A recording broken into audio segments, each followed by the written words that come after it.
నమస్కారం అండి. Welcome to Sri Bharat computer education. ఈరోజు ప్రతి ఒక్కరూ కంప్యూటర్ అనే దాని గురించి నేర్చుకోవాలనే ఉద్దేశంతో ఈ కంప్యూటర్ ఎడ్యుకేషన్కి సంబంధించిన ఇన్ఫర్మేషన్ మొత్తాన్ని కూడా తెలుగులో చెప్పడం జరుగుతుంది. ఈరోజు క్లాస్లో మనము కంప్యూటర్ అనే వర్డ్ ఎలా పుట్టింది, కంప్యూటర్ డెఫినేషను, కంప్యూటర్ యొక్క అబ్రివేషను, వీటన్నింటి గురించి తెలుసుకుంటూ కంప్యూటర్ యొక్క హిస్టరీ అంటే చరిత్ర, కంప్యూటర్ యొక్క చరిత్ర గురించి కూడా కొద్ది మొత్తం తెలుసుకోవడానికి ప్రయత్నం చేస్తాం. ఈరోజు మొదటి క్లాస్లో ఫస్ట్ ఆఫ్ ఆల్ కంప్యూటర్ అనే పదం వచ్చి కంప్యూట్ అనే లాటిన్ వర్డ్ నుంచి వచ్చిందండి. కంప్యూట్ అంటే గణన, అంటే క్యాలిక్యులేషన్. కంప్యూట్ అనే గణన అనే లాటిన్ వర్డ్ నుంచి ఈ కంప్యూటర్ అనే పదం వచ్చింది. ఫస్ట్ ఆఫ్ ఆల్ ఈ కంప్యూట్ అంటే గణన అనడం, అంటే క్యాలిక్యులేషన్ అంటే మ్యాథమెటిక్స్ సంబంధించిన వర్డ్స్. ఈ వర్డ్లో, ఈ పదంలో క్యాలిక్యులేషన్ అంటే అడిషన్స్ కావచ్చు, సబ్స్ట్రాక్షన్స్ కావచ్చు, మల్టిప్లికేషన్స్ కావచ్చు, డివిజన్స్ కావచ్చు, any type of mathematical calculations, ఏ విధమైనటువంటి మ్యాథమెటికల్ క్యాలిక్యులేషన్స్ అయినా లెక్కలు అన్నింటినీ చేసుకోవడానికి ఈ కంప్యూటర్ అనేది యూజ్ అవుతుంది అని చెప్పుకోవచ్చు. ఫస్ట్ ఆఫ్ ఆల్ ఈ కంప్యూటర్ అనేది పుట్టడానికి మెయిన్ కారణమే మ్యాథ్స్. ఎందుకు అంటే ఇంతకు ముందు కాలంలో ఎటువంటి లెక్కలు లేవు. ఏదన్నా ఉంటే వస్తు మార్పిడి పద్ధతి, ఎక్స్చేంజ్ అనేది ఉండేది. మనిషి అనేవాడు మనిషి పైన విలువ పోగొట్టుకోవడానికి వస్తువులకి విలువలు క్రియేట్ చేస్తూ వచ్చాడు. అదే వ్యక్తి ఇప్పుడు వస్తువుల పైన కంటే వస్తువులకు విలువ ఇస్తున్నాడు కానీ మనిషికి విలువ ఇవ్వట్లేదు. అదేవిధంగానే ఈ ప్రజెంట్ సిచ్యువేషన్లో మనిషి అనేవాడు ఒక మిషన్ లాగా అయిపోయాడు. ఈ కంప్యూటర్ యొక్క డెఫినేషను, మనిషికి ఉన్నటువంటి డెఫినేషను దాదాపుగా సేమ్గా గుర్తుపెట్టుకోవడానికి ఈ విధంగా చెప్తున్నానండి. ఇక్కడ చూడండి, ప్రతి ఒక్క వ్యక్తి కూడా ఎదుటి వ్యక్తి చెప్తున్నటువంటి ఇన్ఫర్మేషన్ని రిసీవ్ చేసుకుంటాడు. తన చెవుల ద్వారా వింటాడు. వినిన దాన్ని ఫస్ట్ ఆఫ్ ఆల్ అర్థం చేసుకోవడానికి ప్రయత్నం చేస్తాడు. ఫస్ట్ వినడం, అర్థం చేసుకోవడం, తర్వాత దాన్ని మైండ్లో గుర్తుపెట్టుకుంటాడు. ఇంపార్టెంట్ ఇన్ఫర్మేషన్ అయినా అన్ఇంపార్టెంట్ ఇన్ఫర్మేషన్ అయినా తన మైండ్లో గుర్తుపెట్టుకుంటాడు. గుర్తుపెట్టుకున్నటువంటి ఇన్ఫర్మేషన్ని తన నోటి ద్వారా సమాచారాన్ని బయటకు చెప్తాడు. అదేవిధంగానే కంప్యూటర్ కూడా మనం కీబోర్డ్ ద్వారా కానీ మౌస్ ద్వారా కానీ ఇన్పుట్ డివైజెస్ అంటారండి. ఆ ఇన్పుట్ డివైజెస్ గురించి రాబోయే క్లాసెస్లో మళ్ళీ తెలుసుకుందాం మనము. ఆ ఇన్పుట్ డివైస్ నుంచి ఇచ్చినటువంటి ఇన్ఫర్మేషను, సమాచారం ఏదైనా కూడా కానీ కంప్యూటర్ ఫస్ట్ రిసీవ్ చేసుకుంటుంది. మనం టైప్ చేసిన సమాచారం కంప్యూటర్ అర్థం చేసుకోవడానికి ఫస్ట్ దాన్ని రిసీవ్ చేసుకుంటుంది. రిసీవ్ చేసుకున్నటువంటి ఇన్ఫర్మేషన్ని ప్రాసెస్ అంటే అర్థం చేసుకోవడానికి ట్రై చేస్తుంది. ఫస్ట్ ఆఫ్ ఆల్ మనం ఇచ్చిన సమాచారాన్ని రిసీవ్ చేసుకుంటుంది. రిసీవ్ చేసుకున్న తర్వాత దాన్ని ప్రాసెస్ అంటే అర్థం చేసుకోవడము, దాని భాషలోకి. కంప్యూటర్ భాష వచ్చి అఫ్కోర్స్ మనం మాట్లాడుకునే భాష హ్యూమన్ లాంగ్వేజ్. నేను ఇప్పుడు మాట్లాడుతున్నది తెలుగు లాంగ్వేజ్. అదేవిధంగా మనుషులు మాట్లాడుకునే భాషని మనుషుల భాష, హ్యూమన్ లాంగ్వేజ్ అనేసి అంటారు. అదేవిధంగా కంప్యూటర్ కూడా ఒక భాష ఉందండి. ఆ భాషని బైనరీ లాంగ్వేజ్ అంటారు. ఈ బైనరీ లాంగ్వేజ్ మనం రీడ్ చేయలేము, ఎందుకంటే ఇది మొత్తము 0, 1తో నిండి ఉంటుంది. కాబట్టి ఈ బైనరీ లాంగ్వేజ్ కంప్యూటర్ లాంగ్వేజ్లోకి మన భాషలో నుంచి మనం ఇంగ్లీష్లో టైప్ చేసినా, తెలుగులో టైప్ చేసినా, అఫ్కోర్స్ మనం ఏ భాషలో ఉన్నా కంప్యూటర్లో టైప్ చేయొచ్చు. టైప్ చేసిన ప్రతి ఇన్ఫర్మేషను తన భాషలోకి, బైనరీ లాంగ్వేజ్లోకి మార్చుకుంటుంది. మార్చుకున్న దాన్ని కంప్యూటర్ అర్థం చేసుకోవడము అంటారు. దాన్నే ప్రాసెస్ అంటారనమాట. జస్ట్ లైక్ కంపైల్ చేసుకొని అర్థం చేసుకుంటుంది, ప్రాసెస్ చేసుకుంటుంది.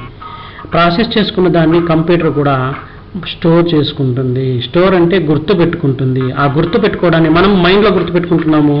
కంప్యూటర్ అనేది తనకున్నటువంటి హార్డ్ డిస్క్ డ్రైవ్ అనేసి ఉంటుందండి. ఆ హార్డ్ డిస్క్ డ్రైవ్ అనే దాంట్లో మెమరీ అంటే కావాల్సిన సమాచారాన్ని అంతా కూడా కంప్యూటర్ అనేది గుర్తుపెట్టుకుంటుంది. ఆ గుర్తుపెట్టుకున్నటువంటి ఇన్ఫర్మేషను మనకు చూపించడం కోసము స్క్రీన్ పైన, మానిటర్ పైన మనకు అక్షరాల రూపంలో కానీ పిక్చర్స్ రూపంలో కానీ చూపిస్తుంది. కాబట్టి కంప్యూటర్ డెఫినేషన్ ఈ విధంగా చెప్పొచ్చండి. కంప్యూటర్ ఎలక్ట్రానిక్ వస్తువు, కరెంటుతో పనిచేసే వస్తువు. కాబట్టి computer is an electronic machine that can accept the data from input devices, అంటే ఇన్పుట్ డివైస్ నుంచి ఇచ్చిన ఇన్ఫర్మేషన్ని మాత్రమే రిసీవ్ చేసుకుంటుంది, తీసుకుంటుంది.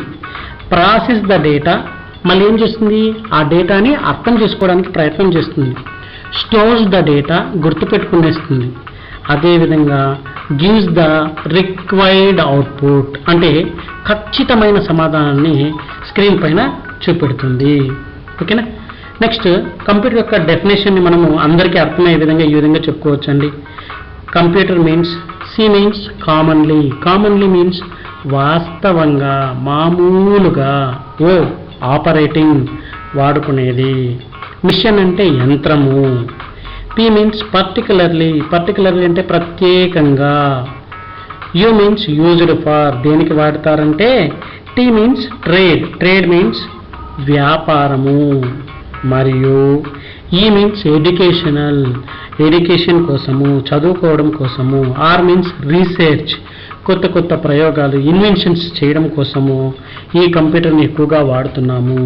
సింపుల్గా మన తెలుగు భాషలో అబ్రివేషన్ చెప్పాలంటే మామూలుగా వాడుకునే మిషనే, మామూలుగా వాడుకునే యంత్రము ప్రత్యేకంగా వ్యాపారాల కోసము, చదువు కోసము మరియు కొత్త ఇన్వెన్షన్స్ కోసము ఈ కంప్యూటర్ని మనము వాడుతున్నాము అని చెప్పచ్చండి. ఈ కంప్యూటర్ వల్ల చాలా ప్రయోజనాలు ఉన్నాయి. స్పీడ్ అనేసి, అక్యురసీ అనేసి, వేగము, ఖచ్చితత్వము, ఇలా స్టోరేజ్, ఇలా చాలా ఉన్నాయి. అవి కూడా నెక్స్ట్ రాబోయే క్లాసులో చెప్పుకుందాం మళ్ళీ ఒకసారి. ఈ కంప్యూటర్ తయారు చేయడానికి మూల పురుషుడు ఎవరు అంటే మిస్టర్ చార్లెస్ బాబేజ్. ఇతనినే ఫాదర్ ఆఫ్ కంప్యూటర్ అని చెప్పి పిలుస్తారండి. ఎందుకంటే ఇతను ఒక మిషన్ తయారు చేశాడు. ఎప్పుడు అంటే 1822లో 1822వ సంవత్సరంలో అనలైటికల్ మిషన్ అనే మిషన్ తయారు చేశాడు. ఆ మిషన్ని తయారు చేసిన తర్వాత దాంట్లో చిన్న చిన్న పొరపాట్లు ఉండడం వల్ల ఆ మిషన్ని తిరిగి ఎటువంటి ప్రాబ్లమ్స్ లేకుండా కరెక్ట్గా పనిచేసే విధంగా తయారు చేశాడు 1833లో. ఆ 1833లో తయారు చేసిన మిషన్ పేరేమో డిఫరెన్షియల్ మిషన్, లేదంటే డిఫరెన్షియల్ ఇంజన్ అని చెప్పి కూడా పిలుస్తారు. ఈ differential engine, analytical engines base చేసుకునేసి అన్ని రకాల మ్యాథమెటికల్ క్యాలిక్యులేషన్స్ చెయ్యొచ్చును.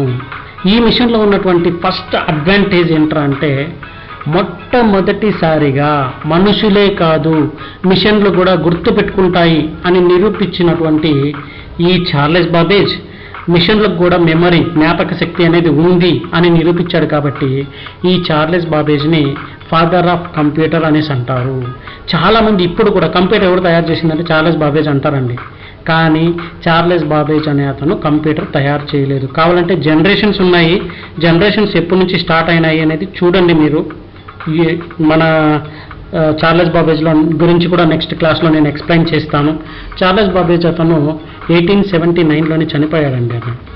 కానీ మనకు కంప్యూటర్ తయారైందేమో, జనరేషన్ స్టార్ట్ అయింది 1951 నుంచి. కాబట్టి అతను వచ్చి కంప్యూటర్ని తయారు చేయలేదు. అతను తయారు చేసిన మిషన్లో జ్ఞాపక శక్తి అనేది ఉంది కాబట్టి, అది కూడా మ్యాథ్స్ అనేది అడిషన్స్, సబ్ట్రాక్షన్స్, మల్టిప్లికేషన్స్, డివిజన్స్ ఇవన్నీ గుర్తుపెట్టుకుంటుంది కాబట్టి, ప్రింట్ చేస్తుంది కాబట్టి ఇతను తయారు చేసినటువంటి మిషన్ మ్యాథ్స్ మాత్రమే గుర్తుపెట్టుకుంటుంది. మనము అన్ని రకాలుగాను గుర్తుపెట్టుకునే మిషన్ ఎందుకు తయారు చేయకూడదు అనే ఉద్దేశంతోనే సైంటిస్టులు రీసెర్చ్ చేసి కంప్యూటర్ అనే పదాన్ని, కంప్యూటర్ అనే మిషన్ని తయారు చేయడం జరిగింది. అసలు చార్లెస్ బాబేజ్ అనే అతను ఇలాంటి మిషన్ తయారు చేయకుండా ఉండింటే అసలు కంప్యూటర్ అనేది మనము చూసి ఉండేవాళ్ళం కాదేమో. ఓకే, ఈ కంప్యూటర్ గురించి హిస్టరీ తెలుసుకునే దానికి ముందుగా మొట్టమొదటిసారిగా తయారు చేసినటువంటి మ్యాథమెటికల్ మిషన్ ఏదిరా అంటే అబాకస్. మీరు స్క్రీన్ పైన హిస్టరీ ఆఫ్ కంప్యూటర్స్ పక్కన చూస్తున్నారు చూడండి, దట్ ఈస్ కాల్డ్ అబాకస్. ఆ అబాకస్ అనే మిషన్ని 5500 BCలోనే టిమ్ క్రామర్ అనే అతను ఈ అబాకస్ అనే మిషన్ని తయారు చేశాడు. దీంట్లో మీకు తెలుసునో లేదో ఇప్పుడు కూడా అబాకస్ని యూజ్ చేసి క్యాలిక్యులేషన్స్ అనేటివి చేస్తున్నారు. దీని తర్వాత 1823 అండ్ 1833 ఇందాకే చెప్పుకున్నాం చార్లెస్ బాబేజ్ గురించి. ఇతను చార్లెస్ బాబేజ్ అనే అతను ఒక మ్యాథమెటికల్ ప్రొఫెసరు. ఇతను వచ్చి 1823లో ఏమో అనలిటికల్ మిషన్ని, 1833లో ఏమో డిఫరెన్షియల్ మిషన్ అనే మిషన్లు తయారు చేశాడు. ఈ మిషన్ అనేది మ్యాథమెటిక్స్ చేసుకోవడానికి యూజ్ అవుతుంది. ప్లస్ మనం చేసినటువంటి ఇన్ఫర్మేషన్ని ఇందులో స్టోర్ చేసుకోవచ్చు. అందువల్లనే ఇతన్ని ఫాదర్ ఆఫ్ కంప్యూటర్ అని చెప్పడం జరిగింది.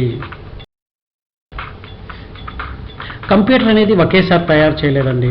కంప్యూటర్ అనేది అంచెలంచెలుగా మన చిన్న పిల్లవాడు ఎప్పుడైతే వాడు డెవలప్ కావడానికి ఏ విధంగా అయితే టైం తీసుకుంటున్నాడో అదేవిధంగా కంప్యూటర్ తయారు చేయడానికి కూడా కొంత టైం అనేది పట్టింది. ఆ టైంనే మనము జనరేషన్ అంటాం. అంటే టెక్నాలజీ ఫీల్డ్లో డెవలప్మెంట్ టైంని మనము జనరేషన్గా చెప్పచ్చు. 1940 నుంచి 1956 మధ్యలో, ఇది ఎగ్జాక్ట్ ఇయర్ కొన్ని బుక్స్లో కొన్ని రకాలుగా ఉంది కాబట్టి నేను ఇది వికీపీడియా బేస్ చేసుకునేసి ఈ ఇయర్స్ కలెక్ట్ చేశానండి. ఫస్ట్ జనరేషన్ వచ్చి 1940 to 1956 ఈ మధ్య పీరియడ్లో, ఈ మధ్య టైంలో వ్యాక్యూమ్ ట్యూబ్స్ అనే వాటిని యూజ్ చేసి కంప్యూటర్ని తయారు చేయడం జరిగింది. ఈ వ్యాక్యూమ్ ట్యూబ్స్ అనేది ఎక్కువ హీట్ ప్రొడ్యూస్ చేస్తున్నాయి, ఎక్కువ లార్జ్ స్పేస్ ఆక్యుపై చేస్తున్నాయి. దీనివల్ల హీట్ ఎక్కువ ప్రొడ్యూస్ చేయడం వల్ల పంచ్డ్ కార్డ్స్ అనేటివి కాలిపోతున్నాయి.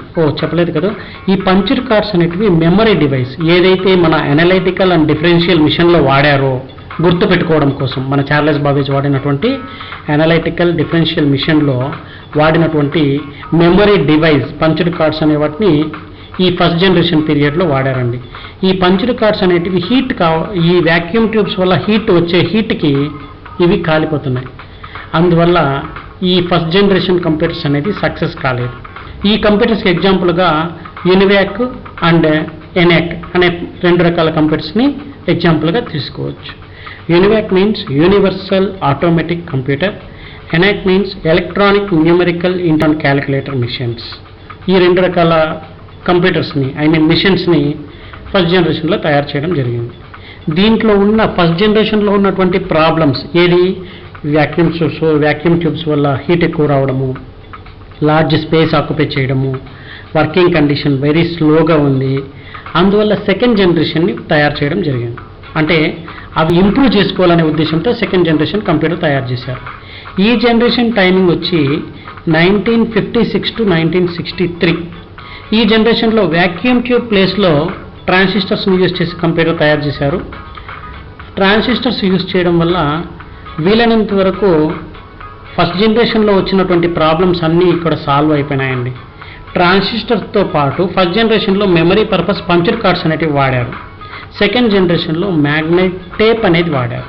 సెకండ్ జనరేషన్లో మెమరీ కోసము మ్యాగ్నెటిక్ టేప్ అనే వర్డ్ టఫ్గానే అనిపించవచ్చు, కానీ చాలా ఈజీ థింగ్. మనమందరూ చూసినటువంటి డివైజ్ టేప్ రికార్డ్ క్యాసెట్లు కానీ వీడియో క్యాసెట్లలో కానీ ఉన్నటువంటి టేప్నే మనము మ్యాగ్నెటిక్ టేప్ అని చెప్పి పిలుస్తామండి.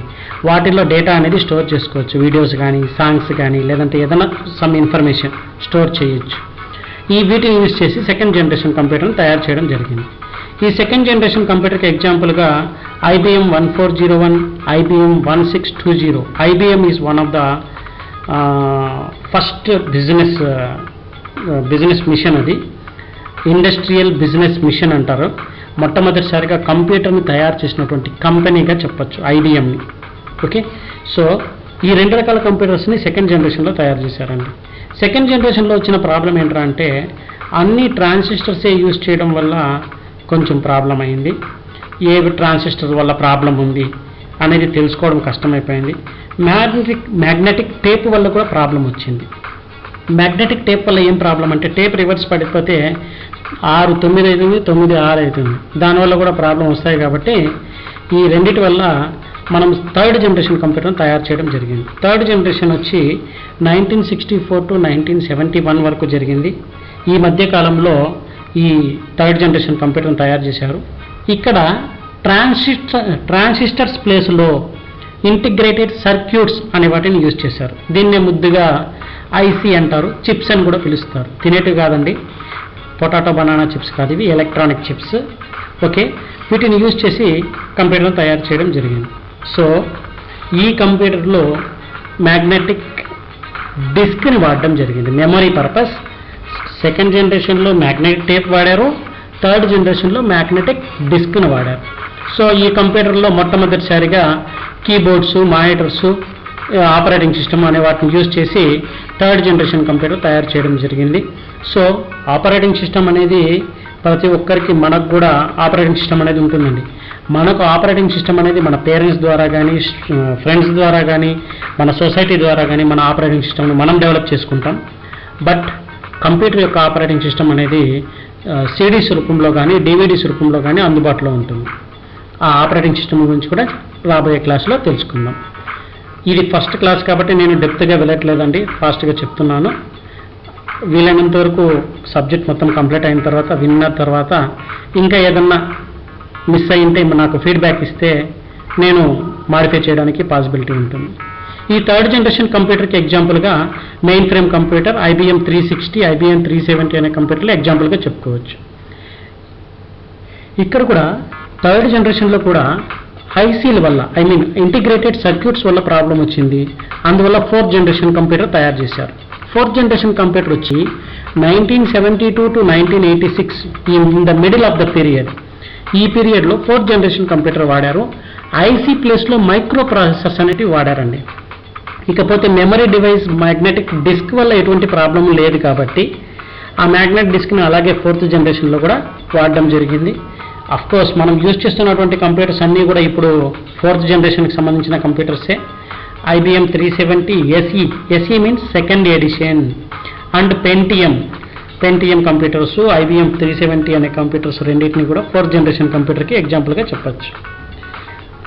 తర్వాత ఫిఫ్త్ జనరేషన్ కంప్యూటర్ అనేది 1987 నుంచి తయారు చేయడం జరిగింది. ఆల్మోస్ట్ ఇప్పుడు ఇంట్రడ్యూస్ చేశారు కూడా. కాకపోతే ఇది మనకు ఇంకా అందుబాటులోకి రాలేదు కాబట్టి ఈ ఫిఫ్త్ జనరేషన్ ఇయర్ అనేది మనం ఎండింగ్ పీరియడ్ అనేది మనం పెట్టలేదు. ఇక్కడ ఆర్టిఫిషియల్ ఇంటెలిజెన్స్ అనేదాన్ని యూజ్ చేశారండి ఫిఫ్త్ జనరేషన్లో. ఆర్టిఫిషియల్ ఇంటెలిజెన్స్ అంటే ఓన్గా థింక్ చేసే కెపాసిటీ. అంటే ఇంతకుముందు ఫోర్ జనరేషన్స్ కంప్యూటర్స్ తయారు చేశారు, కానీ కంప్యూటర్ దగ్గరికి వెళ్ళి మనిషి కూర్చొని వర్క్ చేస్తేనే వర్క్ చేస్తాయి అవి. కానీ మనిషి లేకపోయినా, without human it will works. అదేవిధంగానే మనిషి లేకుండానే వర్క్ చేసే విధంగా ఈ ఆర్టిఫిషియల్ ఇంటెలిజెన్స్ అనే దాన్ని క్రియేట్ చేసి, రోబోస్ అనేది ఎగ్జాంపుల్గా క్రియేట్ చేసి ఫిఫ్త్ జనరేషన్ కంప్యూటర్స్ని తయారు చేశారు. ఈ విధంగా కంప్యూటర్ అనేది మనకు అందుబాటులోకి వచ్చిందండి. ఓకే, ఈ జనరేషన్స్లో మనం యూజ్ చేశారు, ఐటమ్స్ యూజ్ చేశారని చెప్పాను కదా, వాటి పిక్చర్స్ ఒకసారి చూస్తాం. This is called vacuum tubes. ఏదైతే ఫస్ట్ జనరేషన్లో యూజ్ చేశారో అది. This is called transistors. ఏదైతే సెకండ్ జనరేషన్లో యూజ్ చేశారో దానికి సంబంధించినటువంటి pic. This is IC integrated circuits, third జనరేషన్లో యూజ్ చేసినటువంటి picture. This is micro processor, fourth జనరేషన్లో యూజ్ చేసినటువంటి పిక్చర్. ఫస్ట్ జనరేషన్లో ఏమో మెమరీ డివైస్ ఏమో punched cards, second generation memory device ఏమో మ్యాగ్నెటిక్ టేప్, థర్డ్ జనరేషన్ యొక్క మెమరీ డివైస్ ఏమో మ్యాగ్నెటిక్ డిస్క్, ఫోర్త్ జనరేషన్ కూడా మ్యాగ్నెటిక్ డిస్క్. మ్యాగ్నెటిక్ డిస్క్ని హార్డ్ డిస్క్ అని కూడా పిలుస్తారండి. Next, computer can broadly classified. Computer యొక్క టైప్స్. కంప్యూటర్ యొక్క టైప్స్ అంటే కంప్యూటర్ యొక్క సైజెస్ని బట్టి, అవి పనిచేసే స్పీడ్ని బట్టి కంప్యూటర్ని మెయిన్గా 4 రకాలుగా డివైడ్ చేశారు. అఫ్కోర్స్ ఇక్కడ మనకు 5 రకాలు కనిపిస్తున్నాయి, చెప్తాను వినండి. 4 రకాలు కనిపించారు, 4 రకాలుగా డివైడ్ చేశారు. 1 micro, mini, mainframe, super computers. Micro కంప్యూటర్ని పీసీ అని చెప్పి కూడా పిలుస్తారు, పర్సనల్ కంప్యూటర్. ఇది సింగిల్ యూజర్, ఒకే పర్సన్ వాడుకోవచ్చు. ఒక మైక్రో ప్రాసెసర్ అనేది ఉంటుంది, దానివల్ల అది కంప్యూటర్ అనేది పనిచేస్తుంది. సో మనం యూజ్ చేసుకునే పర్సనల్ కంప్యూటర్, మన డెస్క్టాప్ కంప్యూటర్ని మనము మైక్రో కంప్యూటర్ అని చెప్పి పిలవడం జరుగుతుంది. నెక్స్ట్, వర్క్ స్టేషన్ అనేది కూడా మైక్రో కంప్యూటర్ లాగానే, పర్సనల్ పీసీ కంప్యూటర్ లాగానే, కాకపోతే ఇది సిమిలర్ టు పర్సనల్ కంప్యూటర్, ఒకేలాగానే వర్క్ చేస్తుంది. ఒక పర్సన్ దాని ముందర వర్క్ చేసుకోవచ్చు. Mini computer just like a cell phone అండి. మనం కంప్యూటర్లో చేసే ప్రతి ఒక్క వర్క్ని కూడా మనము మినీ కంప్యూటర్లో చేసుకోగలుగుతున్నాం. కాబట్టి మినీ కంప్యూటర్, అతి చిన్న కంప్యూటర్ని మినీ కంప్యూటర్ అంటారు. మెయిన్ ఫ్రేమ్ కంప్యూటర్, ఇదే మల్టీ యూజర్ కంప్యూటర్ అనేసి అంటారు దీన్ని, మెయిన్ ఫ్రేమ్ కంప్యూటర్ని. ఇది మెయిన్ ఫ్రేమ్ కంప్యూటర్స్ అనేది ఒకేసారి 100 మంది అంతకంటే ఎక్కువ మందికి సంబంధించినటువంటి ఇన్ఫర్మేషన్ అంతా కూడా ఒకేసారి అంతమంది కంప్యూటర్స్ వాడుకోవచ్చు. ఒకే సిపియుతో అన్ని కంప్యూటర్స్ కంట్రోల్లో వర్క్ చేస్తాయన్నమాట. సో నెక్స్ట్ వచ్చిందనే సూపర్ కంప్యూటర్. సూపర్ కంప్యూటర్ అనేది ఇది చాలా బిగ్గెస్ట్ కంప్యూటర్ అండి, చాలా పెద్ద కంప్యూటర్ సూపర్ కంప్యూటర్. కోర్స్ ఈరోజు మనము వాతావరణ సూచనలు, రాబోయే 24 గంటల్లో వాతావరణం ఎలా ఉంటుంది ఏమేమి తెలుసుకుంటున్నామంటే దానికి కారణం సూపర్ కంప్యూటర్స్. మన ఇండియన్స్ కూడా 2 రకాల సూపర్ కంప్యూటర్స్ తయారు చేశారు. పరమ్ అనేసి ఒక సూపర్ కంప్యూటర్, పద్మ అనేసి ఇంకొక సూపర్ కంప్యూటర్స్. ఆ కంప్యూటర్లు బేస్ చేసుకొని ఈరోజు వాతావరణ సూచనలు అనేటివి మనకు తెలుస్తున్నాయి.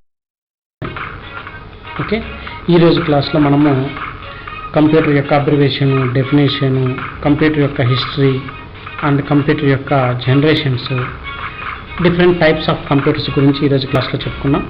నెక్స్ట్ క్లాస్లో కంప్యూటర్ యొక్క భాగాలు మరియు కంప్యూటర్ యొక్క వర్కింగ్ పద్ధతి, వీటి గురించి, ఆపరేటింగ్ సిస్టమ్ గురించి, వీటన్నిటి గురించి నెక్స్ట్ క్లాస్లో తెలుసుకుందాం.